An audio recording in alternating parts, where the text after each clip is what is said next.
प्रिय जिज्ञासुओं, नमस्कार। आपका स्वागत है डॉक्टर पवन शुक्ला एजुकेशनलिस्ट नामक यूट्यूब चैनल पर। हम बात कर रहे हैं शिक्षा की कि किस तरह से यह जो हमारा विषय है वह शिक्षण व्यवहार से संबंधित है कि किस तरह से सामान्य मानव के व्यवहार को निर्मित किया जाए कि वह शिक्षक का व्यवहार हो जाए। तो आप जानते ही होंगे कि इसके संदर्भ में आप शिक्षा का सिद्धांत जो होता है, शिक्षा विज्ञान जो होता है, एजुकेशन नामक शब्द से जो शिक्षा शास्त्र है उसका अध्ययन कर रहे हैं। तो इस एजुकेशन में जो कई डिसिप्लिन मिल करके, कई विषय मिल करके बने हैं, एजुकेशन का जो सामान्य अर्थ है उसको हम आज स्पष्ट नहीं कर रहे हैं, लेकिन आपको जो पता ही होगा कि एजुकेशन अंग्रेजी जो है, इसका जो यह अंग्रेजी इसका पर्याय शिक्षा का है। शिक्षा का तात्पर्य क्या होता है? शिक्ष धातु से बना हुआ है संस्कृत के, जिसका अर्थ है सीखना या सिखाना।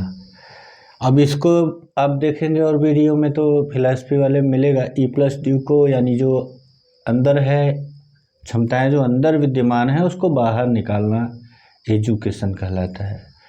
अब विवेकानंद जी की परिभाषा को आप देखें तो उसमें भी यही है कि जो मनुष्य की अंतर्निहित शक्तियाँ हैं उनको बाहर कैसे किया जाए, इसका उत्तर जो दे वही शिक्षा है। तो शिक्षा शास्त्र यानी जो शिक्षा क्या है, शिक्षा की परिभाषा क्या है, कई परिभाषाओं को आप देख सकते हैं। तो आप उस टैगोर जी की परिभाषाएं हैं या फिर स्वामी विवेकानंद की परिभाषा है, गांधी की परिभाषा है, बहुत सारी परिभाषाएं हैं देश विदेश के दार्शनिकों की। उनकी परिभाषाओं को आप देखिए, अध्ययन करिए। हमें आज इस वीडियो में परिभाषा बताना मेरा उद्देश्य नहीं है। मेरा उद्देश्य शिक्षा क्या है इसको समझाना और इस पर मनोविज्ञान के साथ कैसे संबंध होकर के शिक्षा मनोविज्ञान का निर्माण होता है, हम इसी की बात करते हैं। शिक्षा की कई परिभाषाओं को आप अध्ययन करेंगे तो देखेंगे कि ये जो है इसका मुख्य कार्य क्या है। एजुकेशन यानी शिक्षा का मुख्य कार्य है व्यवहार का निर्माण करना। इसका कार्य क्या है? व्यवहार का निर्माण करना। आप विद्यालय जाते हैं, बच्चों को विद्यालय भेजते हैं, किस लिए भेजते हैं? कि उनका जो सामान्य व्यवहार है उसको सामान्य यानी जो एक अनौपचारिक शिक्षा का व्यवहार है उसमें औपचारिक शिक्षा के द्वारा उसको समाज की मांग के अनुसार संगठित किया जा सके, ये शिक्षा का कार्य है। और साइकोलॉजी क्या करती है, यानी मनोविज्ञान क्या करती है? जो मनोविज्ञान है, अंग्रेजी इसकी साइकोलॉजी है, उसके संदर्भ में आप वाटसन की परिभाषा जानते ही हैं। मनोविज्ञान का इतिहास नहीं जानते हैं तो थोड़ा सा जान लीजिए कि मनोविज्ञान ग्रीक काल में जो है वह आत्मा का विज्ञान माना जाता था। और विज्ञान शब्द की परिभाषा में आप जानते हैं कि सिस्टमेटिक नॉलेज जिसमें हो, ORCGA का जिसमें पालन किया जाता हो। अब आप कहेंगे ORCGA क्या है? तो observation, recording, comparison, generalization and application जिसमें होता है, जो इन प्रक्रियाओं को पांचों को फॉलो करता हो वह विषय विज्ञान कहलाता है। लेकिन आत्मा के संदर्भ में ये बातें नहीं हो पाई कि आत्मा को न तो अवलोकित किया जा सका, न तो उसके संदर्भ में कोई रिकॉर्ड लिखा जा सका, न तो कुछ पुराने जो अभिलेख थे उससे उनकी तुलना की जा सकी, और न ही उसके संदर्भ में कोई सामान्यीकरण तैयार किया जा सका, न तो उसका अनुप्रयोग किया जा सका। इसलिए आत्मा का विज्ञान जो स्वरूप मनोविज्ञान का था उसका जो है त्याग किया गया और उसे मन का विज्ञान माना गया। वही विज्ञान की बातें ORCGA आत्मा से मन पर देखी गई तो मन पर भी वह विषय बातें लागू नहीं हुई। तो इसे पहले आत्मा का विज्ञान कहा गया, फिर इसे मन का विज्ञान कहा गया, फिर इसे चेतना का विज्ञान कहा गया। वर्तमान में यह क्या है? ये व्यवहार का विज्ञान है। J.B. वाटसन जैसे मनोवैज्ञानिक कई थे। क्यों आत्मा का क्यों नहीं रह गया? कि ये विज्ञान की जो प्रक्रियाएं ORCGA है इसका अनुपालन नहीं करता था। वो फारसी जी आत्मा पर नहीं लागू हो पाई, मन पर नहीं लागू हो पाया, चेतना पर भी वो बातें नहीं लागू हुई, लेकिन व्यवहार पर वे बातें लागू हुई, शर्तें लागू हुई। और वो व्यवहार जो है उसका अवलोकन किया जा सकता है, उसकी रिकॉर्डिंग यानी उसको अभिलेखित किया जा सकता है। सी फॉर कंपैरिजन उसकी तुलना की जा सकती है। जी फॉर जनरलाइजेशन यानी उसका जो है एक अनुमान निकाला जा सकता है, सामान्यीकरण तैयार किया जा सकता था। ये फॉर एप्लीकेशन और जो अनुमान निकाला गया उसका एक अनुप्रयोग किया जा सकता है।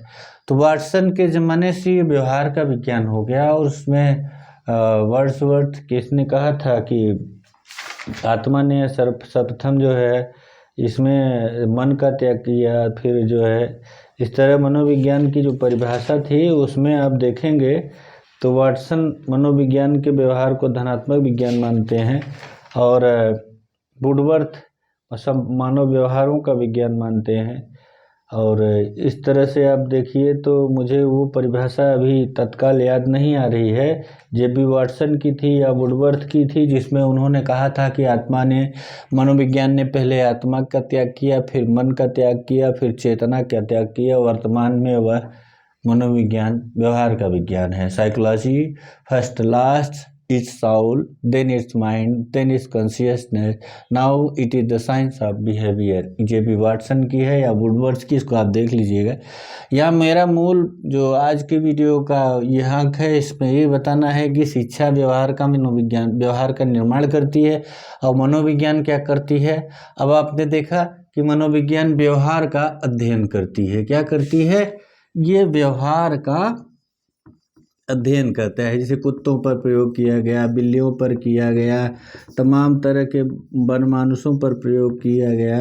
ये प्रयोग क्या है? इस प्रयोगों के द्वारा ये देखा जाता है कि किस तरह की परिस्थिति में कौन सा व्यवहार मानव करेगा, क्योंकि प्राणियों पर व्यवहार हो रहे हैं, पशुओं पर हो रहे हैं, तो उसका अनुमान लगाया जाता है कि ऐसी परिस्थितियों में मनुष्य भी यही व्यवहार करेगा।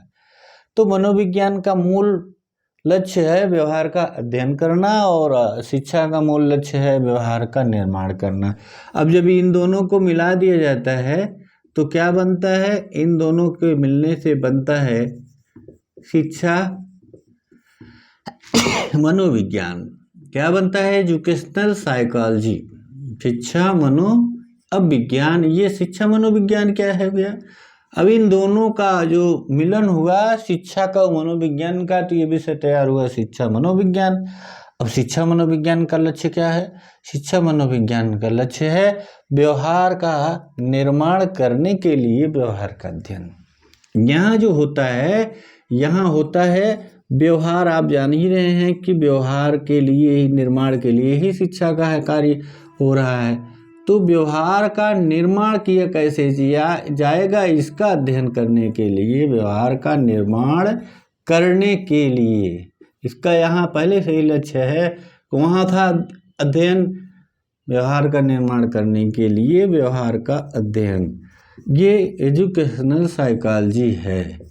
यानी जैसे आप मनोविज्ञान में अध्ययन कर रहे थे तो मनोविज्ञान में व्यवहार का अध्ययन करना केवल व्यवहार का अध्ययन करना था, लेकिन यहाँ जब शिक्षा मनोविज्ञान आ गया तो शिक्षा मनोविज्ञान में व्यवहार का निर्माण करने के लिए व्यवहार का अध्ययन किया जाता है कि किस तरह से हम मनोविज्ञान का प्रयोग, मनोविज्ञान की जो संप्राप्तियाँ हैं, मनोविज्ञान के द्वारा जो अचीवमेंट हुए हैं प्रयोगों का, उनका प्रयोग कैसे शिक्षा में किया जाएगा, इसका उत्तर शिक्षा मनोविज्ञान देती है।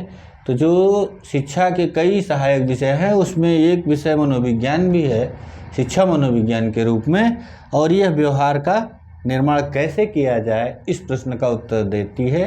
तो आप देखिए, समझिए, जो बातें ना समझ में आए आप पूछिएगा। चैनल लाइक शेयर सब्सक्राइब कीजिएगा। धन्यवाद, नमस्कार।